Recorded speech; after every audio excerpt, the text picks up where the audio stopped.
After a frenetic and thrilling semi-final tie against Paris Saint-Germain, Borussia Dortmund have booked their tickets to Wembley and the UEFA Champions League final.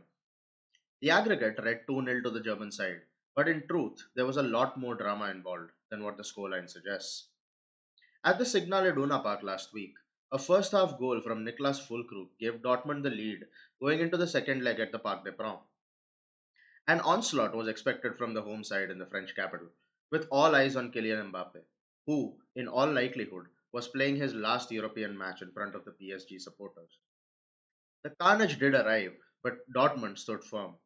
In the end, they not only got through, but also managed to keep a clean sheet on the night. Over the two legs, PSG had 44 shots, accumulated an expected goals number of over 5, and hit the woodwork on a total of 6 occasions. Yet, extraordinarily, they could not breach Gregor Kobel's goal even once. As the numbers suggest, Dortmund did ride their luck on multiple occasions over the 180 minutes, but they also got a lot of things right. On Tuesday, Luis Enrique came with a slightly different game plan from the first leg, but Edin Terzic and his players were up for the challenge. Let's take a look at how the game played out. PSG have a whole host of attacking talents at their disposal, giving Enrique the option to try something new. In the first leg, the Spaniard fielded a front three with Bradley Barcola and Ousmane Dembele on the wings, and Mbappe playing through the centre. In Paris, he opted to drop Barcola and start Gonzalo Ramos, giving PSG a target man to hit up front. Mbappe shifted to his preferred position on the left. The rest of the lineup remained the same with one exception, as Lucas Beraldo came in at centre back for the injured Lucas Hernandez. Terzic fielded the same 11 that got the job done in Germany, with Jadon Sancho and Karim Adeyemi starting as the wingers in a 4-2-3-1 setup. I mention these players in particular because their primary responsibilities in this game were defensive ones. Mbappe and Dembele are absolutely deadly when one versus one with the opposition fullback, while both Achraf Hakimi and Nuno Mensch bombed forward with regularity to make up the numbers in attack. As a result, the positioning and discipline of both Sancho and Adeyemi would be key. PSG's main avenue of attack was on the right hand side, spearheaded by Dembele and Hakimi, while one provided width, the other tucked into the half space. On the left, as opposed to Fabian Ruiz and Barcola in the first leg, it was Nuno Mensch who looked to combine with Mbappe. Ruiz stepped alongside the two centre backs to form PSG's customary 3-2-5 shape while building up.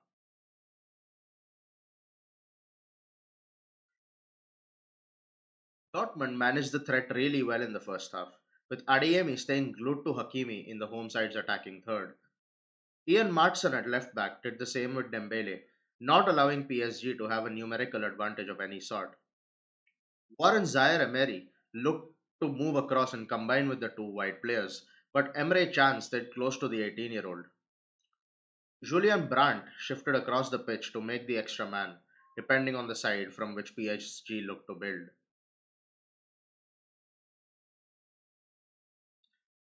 Adeyemi on Dortmund's left and Sancho on the right put in tireless performances. They chose their moments to press the centre backs and stayed narrow to prevent passes in between the lines. If the ball was played out wide, they were extremely quick to get out to their respective men.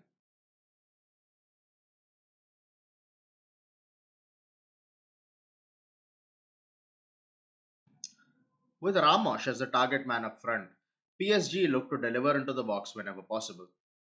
Between them, Dembele and Hakimi put in a total of 28 crosses, while on the left, the duo of Mbappe and Mensch had a total of 8. Mats Hummels and Nico Schlotterbeck were absolute rocks at the heart of the Dortmund defense, as this infographic from Who Scored shows. Nearly every ball that found its way in and around the penalty spot was promptly cleared. In the opening 45 minutes, PSG were largely restricted to speculative efforts from distance, and Kobel had nothing of note to do. Mbappe was not having the kind of influence as he would have liked, but the Frenchman's fear factor still remained among the visitors. Notice this one occasion where Sancho didn't double up with Julian Rierson and Mbappe was able to run with the ball. Brandt comes across, but as the PSG man cuts inside, Chan and Sabitzer in midfield are both drawn to him as well. This opens up the right hand side, and the ball is played to Dembele, who chooses to shoot from a tight angle and blazes well over. At the other end, Dortmund's best opportunity came on the counter. With the PSG players caught upfield, Adeyemi receives the ball behind the halfway line and uses his pace to take on Marquinhos and enter the penalty box. His effort is well saved by Gianluigi Donnarumma. The physical threat of Fulkrug was also on show, as the striker created two half decent chances for his side from throw ins. Here, he holds off Beraldo and chests the ball down for Adeyemi to shoot from the edge of the box, an effort which deflected away for a corner. In the second instance, he once again bullies Beraldo, holds up the ball, and sets up the throw in taker himself in Ryerson. The Norwegian's effort doesn't hit the target, but PSG's vulnerability in these situations was there for all to see. The second half began in breathless fashion, and Paris could and should have taken the lead on the night just a minute and a half in.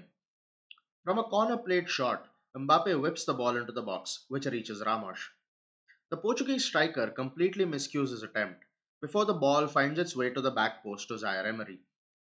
With Kobel out of position, the midfielder seems to have an open goal to hit, but somehow misses the target and smacks his effort against the post. 2 minutes later, Dortmund struck the hammer blow. The problem was all PSG's own making, as Marquinhos, who seems to have this situation well under control, messes up his back pass to Donnarumma, who is unable to keep the ball in play. From the ensuing corner, Hummels is completely unmarked as he heads home to make it 1-0 on the night and 2-0 on aggregate. In a goal that is a carbon copy of the one scored by Barcelona's Andreas Christensen at the same end in the previous round, PSG's weakness from set pieces is laid bare once again. With 40 minutes to go, the home side still had time but needed to respond quickly. Dortmund were definitely starting to tire from all the running off the ball, and gaps were starting to appear. Here, as Vitinha plays the ball through, neither Adeyemi nor Martson are anywhere near where they should be positionally. Dembele receives and has the option to play Hakimi through, but he opts to cut inside before choosing a really poor pass that is intercepted by Hummels. With 35 minutes to go, Marco Reus came on for Adeyemi, with his job on the pitch being the same, staying close to Hakimi. On the hour mark came another clear cut opportunity for PSG, unsurprisingly from their right hand side. Vitinha manages to escape the clutches of Chan and is found between the lines by Dembele. The midfielder drives into the box before squaring to Ramos, who blazes his effort from just behind the penalty spot well over the bar. It wasn't the easiest of chances, but there are few justifiable excuses for missing the target from here. 2 minutes later, Ramos is presented with another opportunity. In this instance, Royce is defending PSG's left hand side, while Sancho is on the opposite flank. Dembele's influence on the game was increasing, as the Frenchman appeared in the left half space in this phase of play. Nuno Mensch starts the attack with a ball out wide to Mbappe, and then continues his run forward, not tracked by either Royce or Zabitzer. Mbappe finds Dembele, who plays it first time to Mensch. The left back's cross is low and accurate, but Ramos once again fluffs his lines and skies his effort. Enrique rung the changes after this, taking off Ramos and Fabian Ruiz for Bacola and Marco Asensio. The message was simple: attack. Mbappe moved to a more central role, while both the substitutes looked to bomb into the box. Dortmund's concentration levels were dropping, as was evidenced by this next opening. Hakimi receives the ball and plays it to Zaire Emery, who is initially covered well by Emre Can. However, all of Chan, Royce, and Martson then converge on the same player, leaving the space for Dembele to burst into. Even Schlotterbeck, the left-sided centre back, is attracted towards the ball and opens up a massive gap between himself and Hummels. Dembele chooses to go alone, and just as he is about to enter the box, Hummels slides in and takes him out. The PSG players wanted a penalty, but replays confirmed the referee's decision: a free kick right on the edge of the box. It was a matter of inches, centimeters even, and a sure sign of things not falling the way of the home side. Terzic acted quickly under the mounting pressure, bringing on Niklas Zule for Sancho and switching to a proper back five. Now sitting in a deep 5-4-1 shape, Dortmund prepared themselves for the final stretch. Enrique brought on yet another forward, Kang In Lee, in place of Zaire Emery. PSG's next notable chance, funnily enough, came from a set piece. Lee's delivery was met by Marquinhos, but the captain's effort went agonizingly wide. Yet another big opportunity, yet another shot off target. With 3 minutes to go, Dembele's delivery from the right finds Nuno Mensch completely unmarked at the back post, but the fullback gets his timing all wrong. The ball remains in play, however, and Hakimi squares to Mbappe, who looks a dead cert to score. Kobel has other ideas though, and he pulls out a magnificent diving save to deflect the ball onto the crossbar. At this point, it was clear that it wasn't going to be PSG's night. The woodwork was yet to take another beating though, as Vitinha unleashed an absolute rocket from distance. Kobel was well beaten this time, but the ball just wouldn't go in for the home side. Despite all the talent and big names that have come and gone in the last decade or so, PSG have found it impossible to get over the line in the Champions League. This year was a great chance to do so, but they are ultimately left to rue all the missed chances and a lack of good fortune. Dortmund, on the other hand, have an unlikely date with destiny to look forward to. 11 years on from their last appearance in the Champions League final, which was also at Wembley.